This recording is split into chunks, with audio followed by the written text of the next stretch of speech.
Blizzard is abandoning StarCraft 2, with tournaments being cancelled, viewership is falling, prize pools are plummeting, and pro gamers are heading back to Broodwar in waves. Why is it that a buggy game made in 1998 still holds up to this day, while its sequel, with better graphics that receives attention and continuous updates from the company that created it, is slowly dying? Why would pro gamers prefer to play this over this? Did companies of the past just magically create great games out of some kind of freak accident? How come they can't replicate that success with new releases? Let's take a look at StarCraft Broodwar and StarCraft 2 as an analog for the wider games industry, and try to understand what went wrong and how companies can avoid these problems in the future.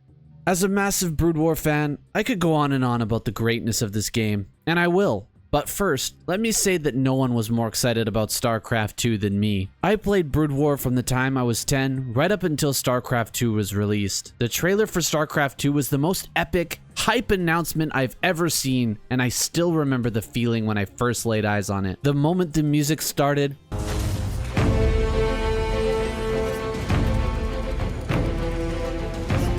it sent chills down my spine, and when he said, "Hell, it's about time," tears burst from my eyes and my mind was made up. StarCraft 2 would be the greatest game of all time. The sad reality though was, although I reached Masters in Wings of Liberty, I hardly played Heart of the Swarm, and Legacy of the Void I skipped altogether. It wasn't a problem with the graphics or the smoothness of the gameplay. It's just the game wasn't really fun. I got back into Broodwar just before the Remastered edition came out, and I have stayed into it ever since. And I'm not the only one. Even the well-known casters Artosis and Tasteless have gone back to streaming Broodwar regularly. So what is it that Broodwar has that StarCraft 2 doesn't? By all rights, StarCraft 2 should have been able to capitalize on the hype from dedicated players like me, as well as the technology of the times, plus their massively increased budget to create a better version of the game that could capture their audience. However, it may be these factors themselves which hindered the success of the project. The large team at Blizzard, with their massive budget and advanced technology, allowed them to create outstanding cinematics and improved graphics, but it also allowed them to engage in what I like to call artificial balance. The live service allowed Blizzard to continuously change and rebalance their game on the fly, adding new units, buffing or nerfing, fixing bugs, and all of this should have kept the game fresh and fun for the players, right? Well, kind of. This is how artificial balance works. The creators needed each unit to fulfill a specific purpose. They have an image of how the unit will function and what role it will play, and they tailor the unit's abilities and stats to suit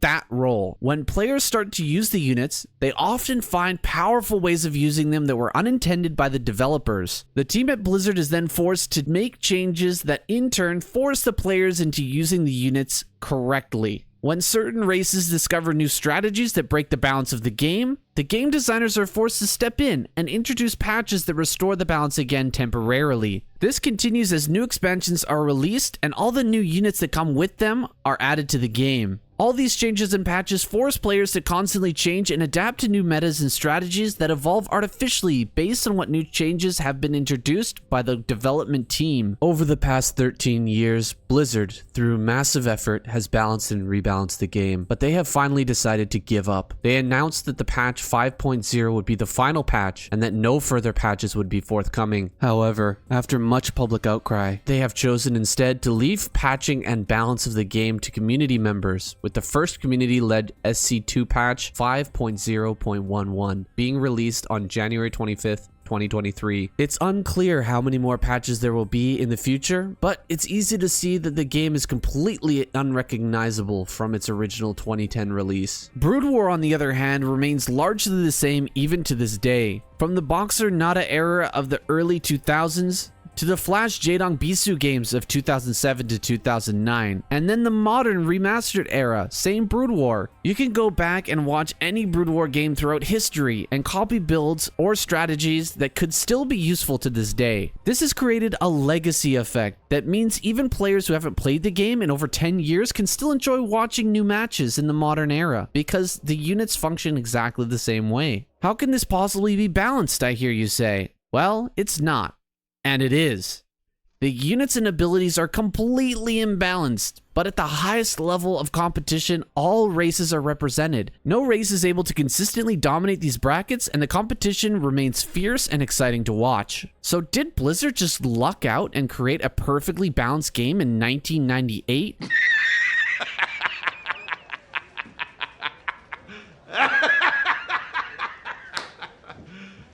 You serious? The game changes continuously and is maintained through what I like to call organic balance. Races fluctuate in power based on the cutting-edge strategies and builds developed through countless hours of practice and study by the best players. Each build has a different power level based on the map, and this is how organic balance is attained. Maps with short rush distances favor aggressive builds. Island maps favor airbase play. Wide open spaces favor Zerg. Tight narrow spaces favor Terran, and so on.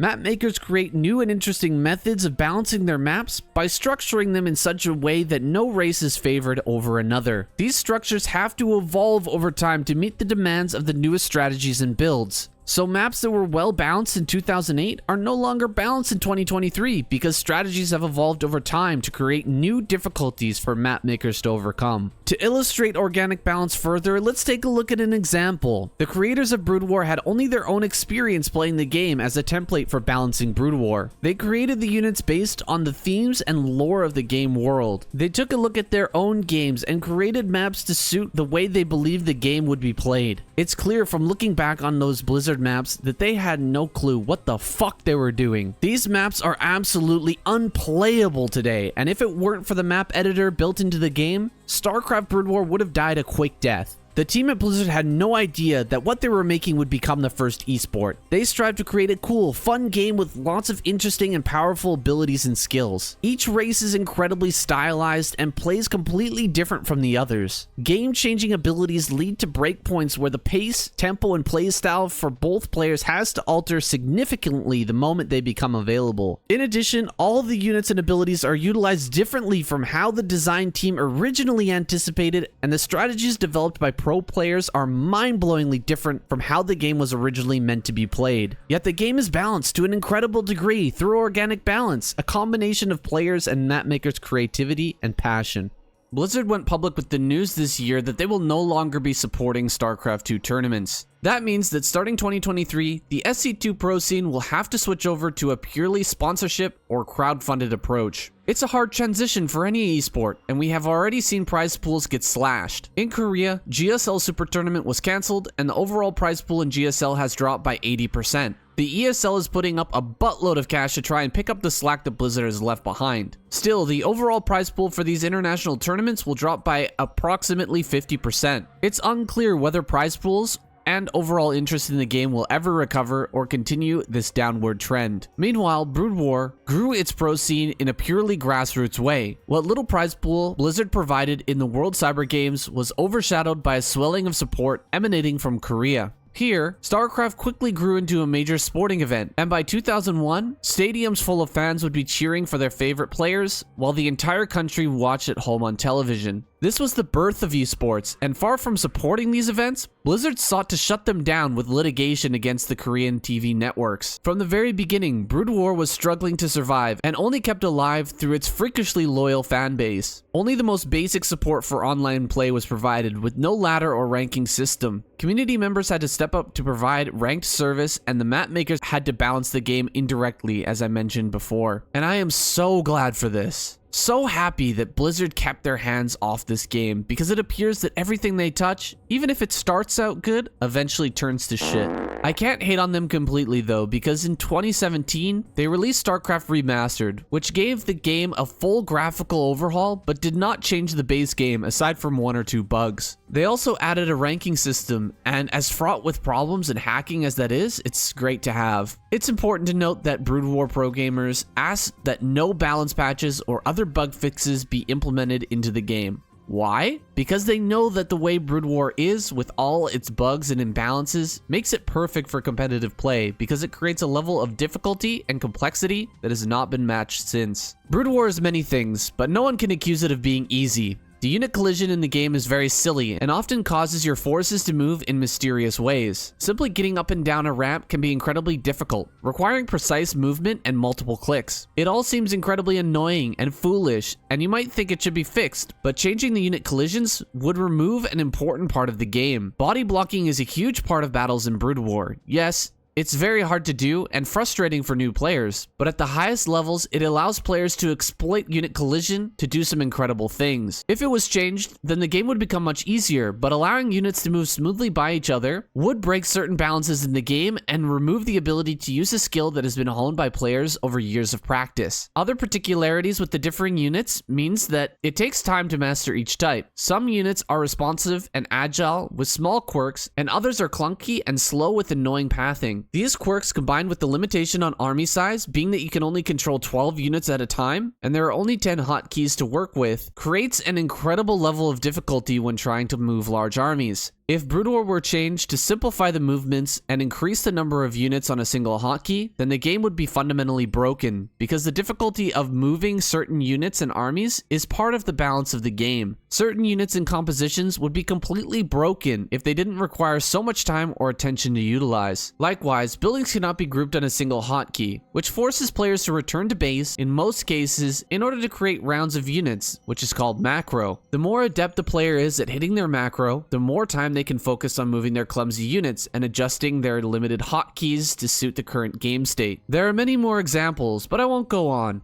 These difficulties, when added together, create a skill ceiling that is infinitely high. No game of Broodwar is perfect because no player can juggle all tasks and army movements perfectly. The players are forced to split their attention and mistakes are commonly made even at the very pinnacle of play. When Blizzard made StarCraft 2, they set out to correct all these so-called problems with the game. They created a game where units move smoothly and nearly uniformly, where they slip by each other easily when there is space to do so, and the pathing rarely becomes an issue. They made control groups unlimited, so that massive armies can be moved with a single command and macro cycles can be hit with ease. These quality of life improvements made playing the game much less cumbersome, but lowered the overall skill ceiling of the game. Because the mechanics of the game are so simplified, the focus then changes to strategy, metagame, and surprise in tournaments for players to win. We rarely see Sc2 players at the highest level who stream regularly, because if a Grandmaster player on the ladder knew exactly what build they were going against, they could counter it and stand a high chance of winning. Any Diamond Plus player can hit a build almost to perfection, with very little difference between their macro and the macro of a professional player. Broodwar, on the other hand, has a huge community of professional players that became streamers,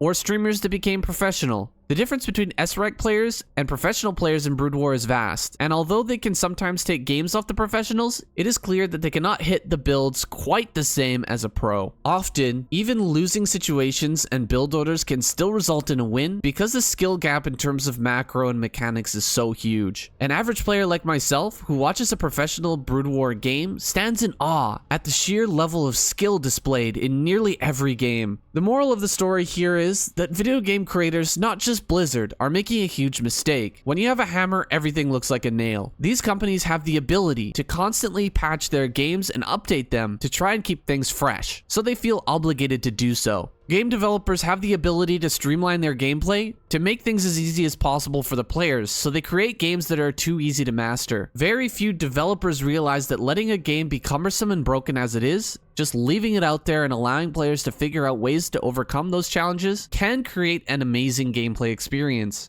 In the end, I think that Blizzard abandoning Sc2 and leaving the balance of the game up to the community could be a good thing. Community members are the ones who care most about the game, and their creativity and passion might just make StarCraft 2 better than it ever was under Blizzard. And that's where I want to leave this video, on a hopeful note. Make sure to leave your comments below. And if I've tickled your nostalgia for Broodwar with this video, make sure to check out my other videos where I cast fantastic StarCraft games and tournaments every day. Thanks so much for watching, guys. I'll see you in the next video.